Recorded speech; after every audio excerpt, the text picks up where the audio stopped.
خبر شامل کرتے ہیں سیالکوٹ سے، جہاں آج بھی ایسے لوگ موجود ہیں جو اپنے کام کا آغاز درس قرآن سے کرتے ہیں۔ جی بالکل، یہ کوئی عام سا دفتر نہیں ہے، بلکہ سیالکوٹ کی معروف کمپنی پرائم کارگو ہے۔ پرائم کارگو کے مالک حاجی طارق محمود، جو ہر صبح کام کے آغاز سے پہلے درس قرآن دیتے ہیں،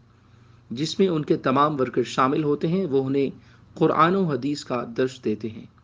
حاجی طارق محمود ایک سوشل ورکر بھی ہیں، انسانیت کا درد رکھنے والے ایک عظیم انسان بھی ہیں۔ وهم لا يشعرون قل هذه سبيلي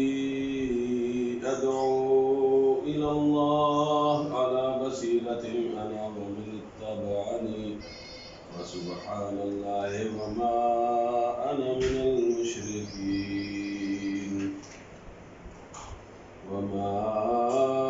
أرسلنا من قبلك إلا رجالا نوحي إليهم من أهل القرى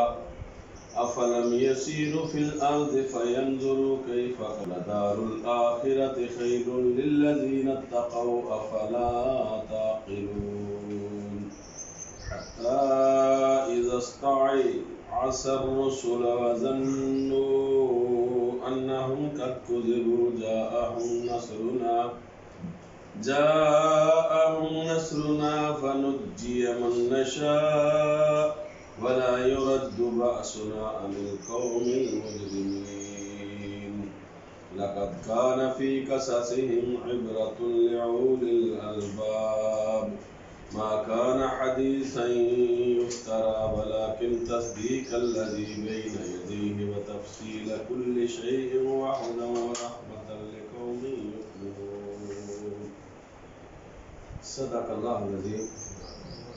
یہ سورہ یوسف کا آخری رکوع ہے، جس میں کل کے گزشتہ درس میں ہم نے پڑھا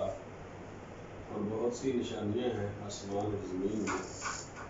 جن پر ان کا گزر ہوتا ہے روزانہ،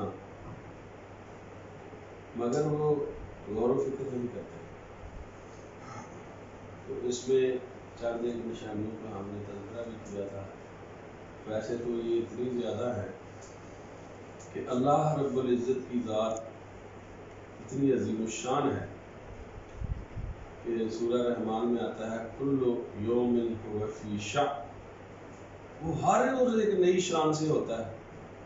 اور وہ اس کی تعریف اتنی ہے کہ جیسا کہ سورہ کہف کے آخری آیت آخری رکوع میں،